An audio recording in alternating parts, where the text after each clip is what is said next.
Welcome to Oyate Today. Oyate means the people in Lakota, brought to you by Scull Construction. Hi, welcome to Oyate Today. I am your host, Richie Richards. Oyate Today is produced by Tim and Jackie Gallego. Tim's an enrolled member of the Oglala Sioux tribe. Our guest tonight is Miss Julie Richards of Mothers Against Meth Alliance in Pine Ridge, as well as Toni Handboy of the Cheyenne River Sioux Tribe Behavioral Health Program. Thank you both for being here tonight. Thank you. Thank you. And Ms. Richards, could you kind of introduce yourself to our audience for those who may not be aware of who you are and what your program is about in Pine Ridge? Okay, so I'm a 45-year-old single mother.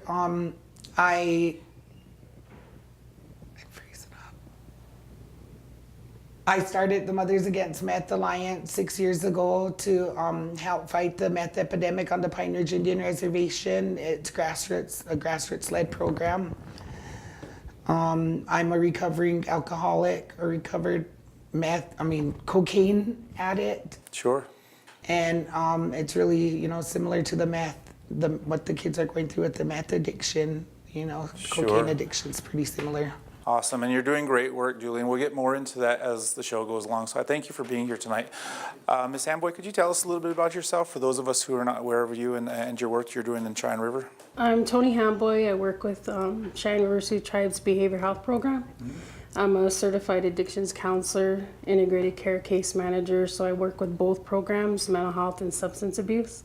I am from Cheyenne River, and I'm working on completing my graduate's degree and with a master's in social work, and my emphasis is in mental health. And so would you both agree then that kind of the anti-meth campaigns that's happening on reservations, would you consider those to be kind of grassroots in nature or kind of in their early stages of development then, I guess, Julie? I do agree. It's mostly grassroots led from the people that I'm connected with. Sure, and then I believe it starts out at a grassroots level with the community and what the community wants and what they're asking for or needing, what lack of resources or maybe voicing their concerns or needing something addressed in relation to the addiction itself. Sure. So it's really about developing these programs that are going to be working for long term or long period of time after this point, I guess. Yes. Right. Julie, could you tell me why you founded Mothers Against Meth Alliance in Pine Ridge? So 6 years ago, my oldest daughter became addicted to meth, and there was no programs to help the meth addicts. So I started my own program to help the meth addicts and their family to deal with this, deal with the illness and to help them to become healed from this. Mm-hmm. And so would you say that there is I know you mentioned an epidemic in Pine Ridge. At what level do you think that epidemic is? I mean, are we in crisis mode at this point, or? We've been in crisis mode. I've issued a state of emergency 3 times within our tribe within the last 6 years. Right now, I feel like we're kind of going towards the ending stages, maybe, to where all the violence is happening, everything bad that's connected with it is becoming real now to our people. Sure. And I understand approximately 5 years ago, you held your first rally there in Pine Ridge, and a lot of youth showed up. So could you tell me about that first rally? Okay, so I organized a walk and rally against meth, a 4-directional walk, and I didn't expect that many people to show up, but we had like at least 100 people show up. A lot of kids, a lot of the youth showed up, and they want change too. They want to have a safe place to live also. Mm-hmm. The acronym MAMA, Mothers Against Meth Alliance, was specifically chosen, I understand, for kind of that motherly effect to the whole, the work that you're doing there in Pine Ridge.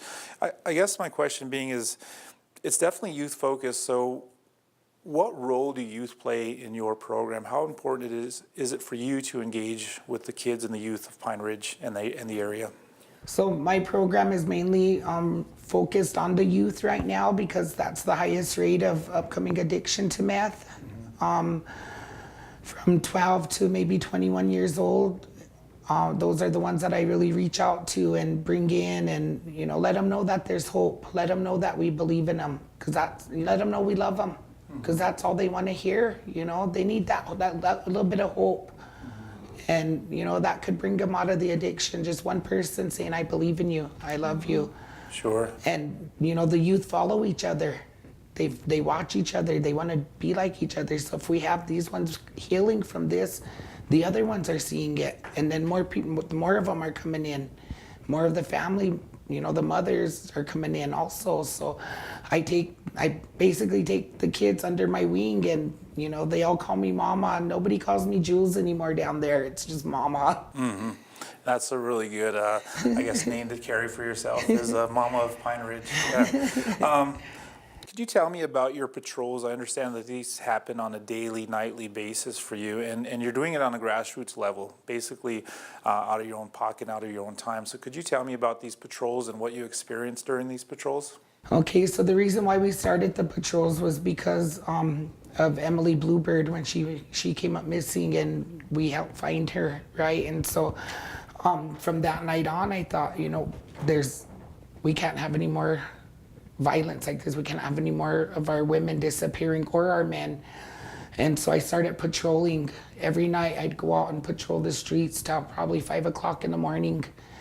And I'd chase some meth dealers around. I would, but the main thing that I would do was pick up kids walking in the middle of the night, little kids, and bring them home with me, because I know their home wouldn't, you know, that's why they're walking in the middle of the night. Their home's not safe right now for them.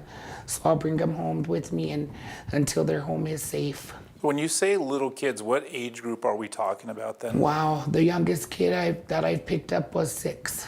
6 years old? 6 years old at 2 o'clock in the morning. Out on the streets in Pine Ridge? Walking from Big Bats to buy snacks.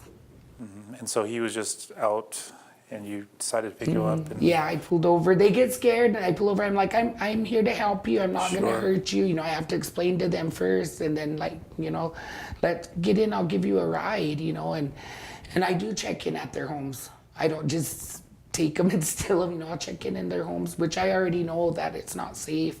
But I still have to check in and let the parents know, you know, I'm taking your child for the night or for the next 2 days until it's safe for them to come home. Is there any resistance or reluctance from parents to, you know, knowing that their child may or may not be going home with you that night or that day or evening or whatever the case may be?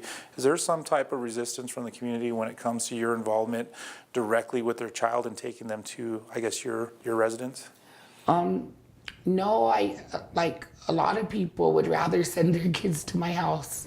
You know, the parents are really awesome. I work with. Some of them that are in denial, they have that resistance towards us, you know, but once they get to know us and once, you know, they come out of that denial, then they see the big picture. Sure.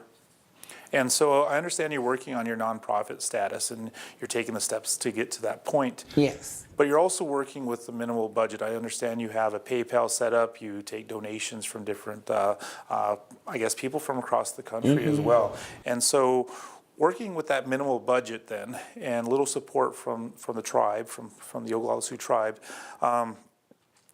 how do you feel and what do you think would strengthen those anti-meth campaign efforts in Pine Ridge, at least from your perspective? Because you got boots on the ground, you're on the front lines. And so what do you feel would strengthen kind of your efforts and the anti-meth campaign that's happening there? Okay, I've said this since the beginning of my fight 6 years ago, that the more people we have involved in this fight, the better we have to overcome this addiction, the better we have to bring our kids back from this addiction. So if we have tribal entities, government entities, the grassroots entities, because like you said, we are on the ground. We are walking in the trenches of this meth addiction with these kids. We see the evils of it. We see the traumas, we feel the traumas because we've been through it ourselves, you know? So if we have all these entities, because meth addiction involves so much stuff, It involves sex trafficking. It involves missing and murdered Indigenous women. It involves violence. Suicide prevention. Suicide prevention. The babies born addicted, like Toni mentioned, you know, it involves all that. So we need all these entities to come together and brainstorm and come together and make this plan and stick with it and stick together. And the more people we have, the stronger we are, the more powerful we are. Like a tribe. Yeah. Julie, Tony, we're going to take a break, and when we get back, we're going to learn a little bit about the Cheyenne River Sioux Tribe's anti-meth campaign and their efforts to kind of save their youth as well. So we'll be back after a word from our sponsors. Our future is our children. Their hope is you. Hi, Jeff Bridges here. Help our children grow strong for the next 7 generations. 20% of Rapid City school children are Native American. Many come from difficult situations, experiencing hopelessness and despair. Rural America Initiatives brings hope and opportunity, one dream at a time, one child at a time, one family at a time. Please, make a tax-deductible contribution. Be a part of the dream. You can't predict life's ups and downs. You just give it all you've got to stay on top. But it's easier with a partner like Security First Bank. Since 1898, we've been riding with you through the country's biggest ups and downs. And this is where we'll stay. Security First Bank, a relationship you can count on. Member FDIC.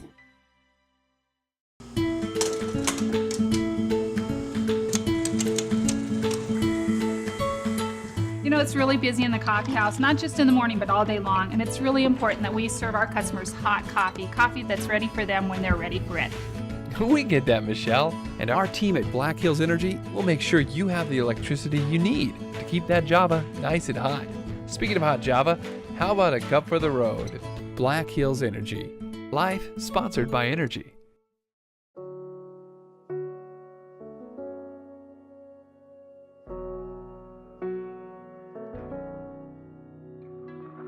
Nia na mie, ehash unkichi trokecha shni. Wiki ampete yuchla hinapcha, cha wamblake sa. Nish wiki walaka cha, hechetu wanjicha. Mitakuye oyasi. Hi, welcome back to Oyate Today. Once again, our guests tonight are Julie Richards of Mothers Against Meth Alliance in Pine Ridge and Miss Toni Handboy of the Cheyenne River Sioux Tribe Behavioral Health Program.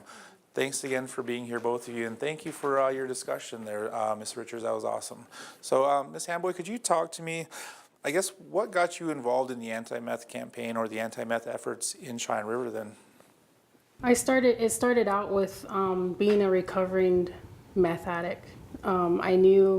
I know what it takes to be in recovery and what it takes to get there, and all of the trials and tribulations that I went through from the time that I decided that I needed to change my life.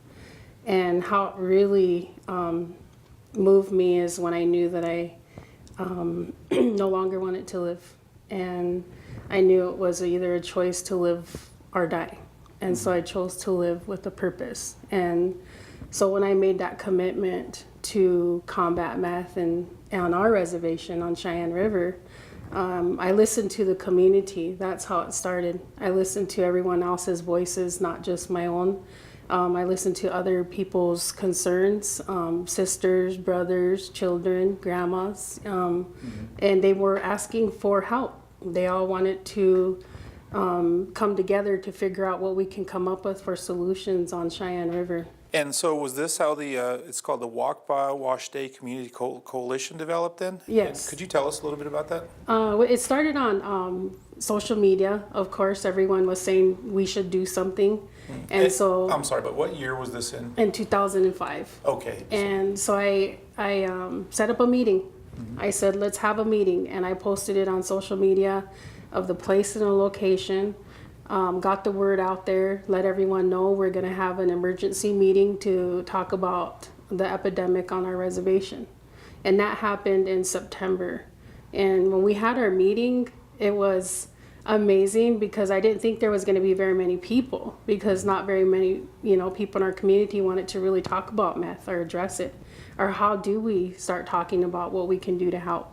And when they showed up, it was so exciting, because there was like about 70 or 80 people at the meeting, and I just didn't know what to think. What do we do? What kind of action do we take, and how important is it? And so we started to address the concerns in those meetings and listen to the concerns. And so one of the results of that was then a direct declaration of emergency for the Cheyenne River Sioux Tribe. Could you talk to me a little bit about that? We had many meetings over that time after that initial meeting, and the community members continued to meet, and we continued to discuss direct concerns that impacted our communities, not just our communities, but our programs and our tribe as a nation, not just Cheyenne River, but it was all tribes. What can we do to make an impact on Cheyenne River and Pine Ridge, or any other tribe that's suffering from the epidemic? And so we declared a state of emergency, and we drafted a resolution, and we took it to the tribe. We actually did a march, and we walked down Main Street, and there was quite a few of us that walked, and we took it right to the tribal council chambers, and we took it to the administration, and we told them that we need to declare a state of emergency. And Chairman Frazier had said, we'll declare it in an executive, and the executives approved it. And so after the declaration was made, then we knew then that we had to start addressing all these issues on a bigger level. I know grassroots level is more impacting, but when it comes to having to provide services to the person that's addicted, then you need to improve all those services that serve that one individual. And so we started to see the need and the lack of services, and the gaps in care from all services, from law enforcement to IHS to tribal health to the tribal administration itself, and getting the word out, and changing policies. And so would this might be kind of a lame question at this point, but do you feel that, and Julie as well, do you feel that there's not enough being done directly about meth in Cheyenne River then? Or how do you feel about that? I'm pretty happy with what our tribe has done since the declaration of the state of emergency. The chairman knew that there was a need for it, so he acted, and he started having summits all across Indian country, and that was in all 9 tribes. And the first meeting we had was at the Fort Pierre Reconciliation Building, and there was every entity there, from the feds to the state to tribes.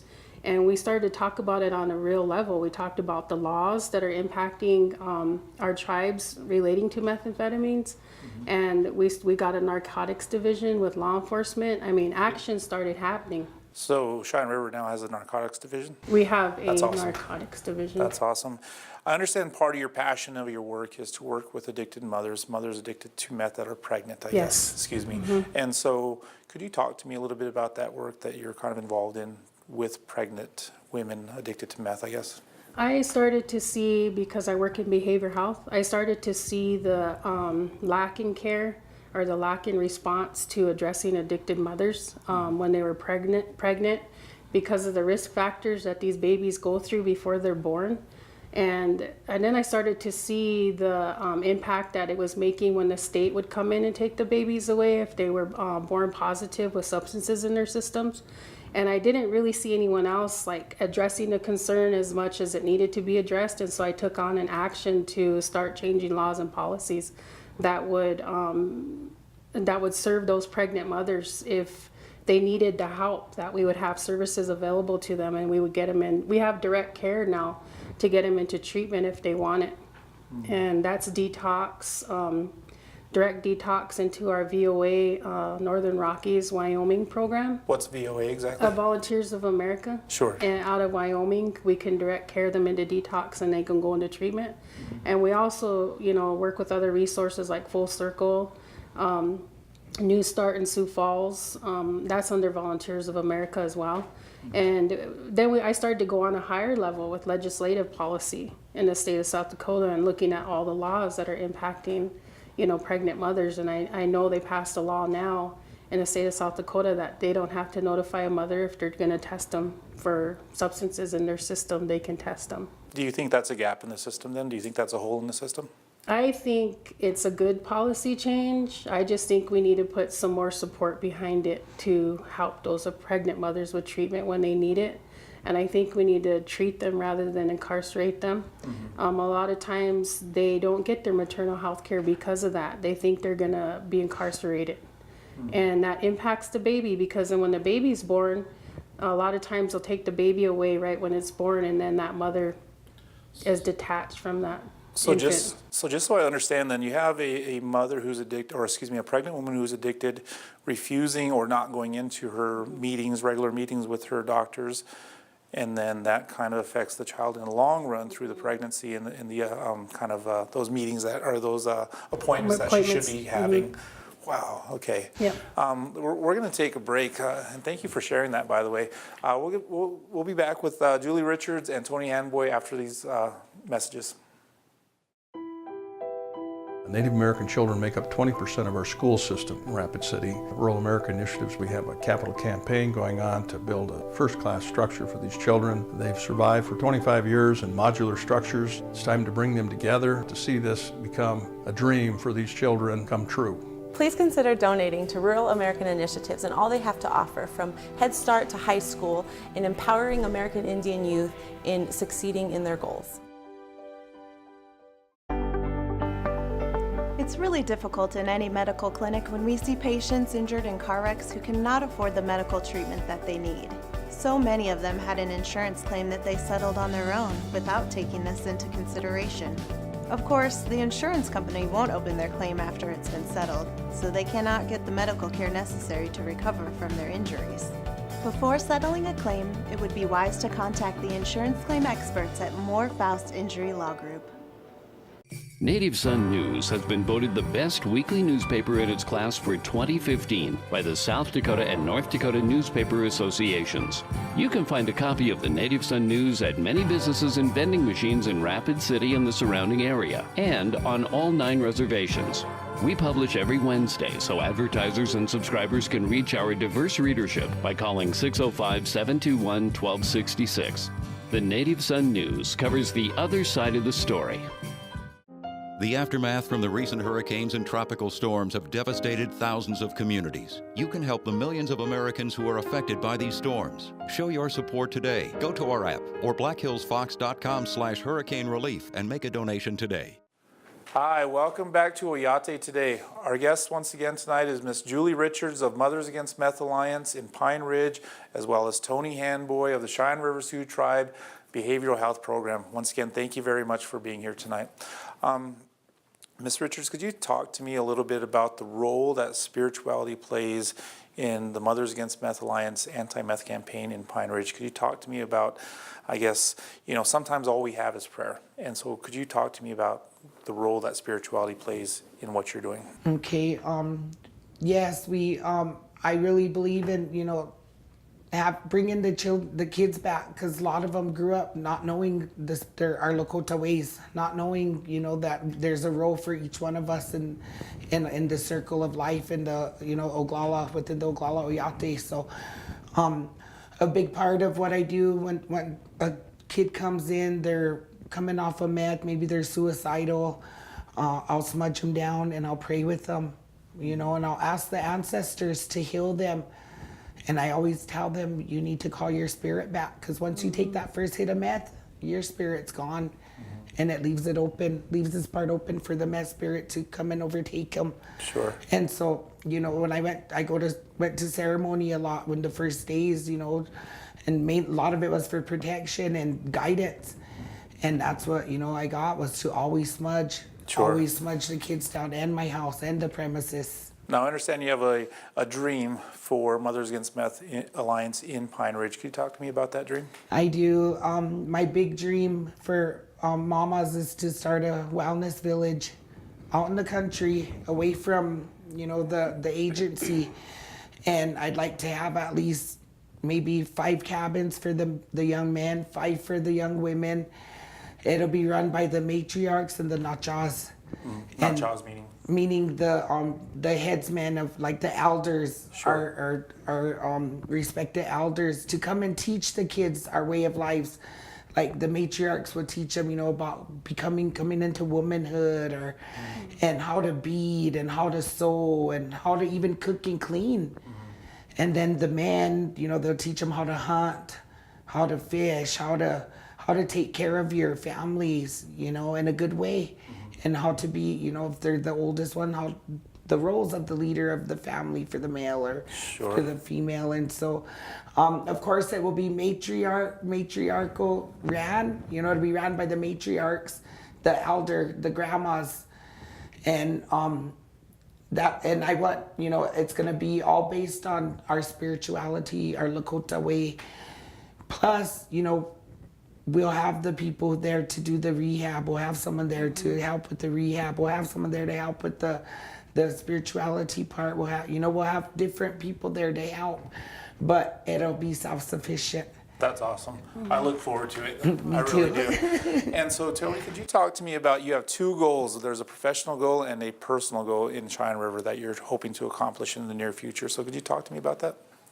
In working with behavior health on Cheyenne River, we are working towards getting our inpatient residential treatment facility up and going.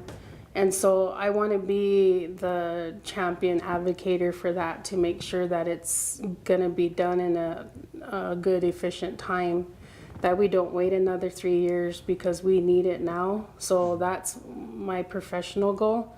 I do have a personal goal to continue to help with legislative policy or change policies, helping to address the meth epidemic on the state level and tribal level, and to also continue to work on my own personal business, Red Generation with Joseph Brings Planning and I, so we can create a foster care system so we can take these children and put them in homes right on our reservation, the drug endangered children, and also so we can continue to work with the youth in a diversion program on our reservation.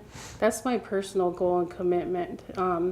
We're also going to have the grassroots gathering for tribes and for grassroots individuals addressing methamphetamines in any country with Crystal Owens and I, and June 7th and 8th in Fort Pierre at the Tribal Reconciliation Building. Oh, good. That's so awesome.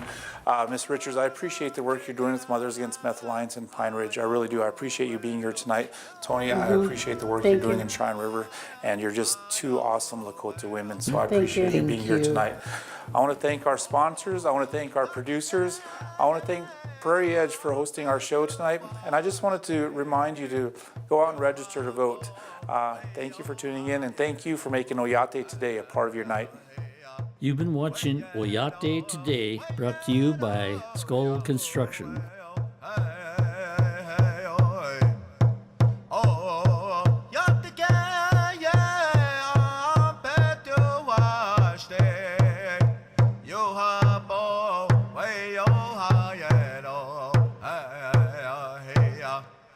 At all.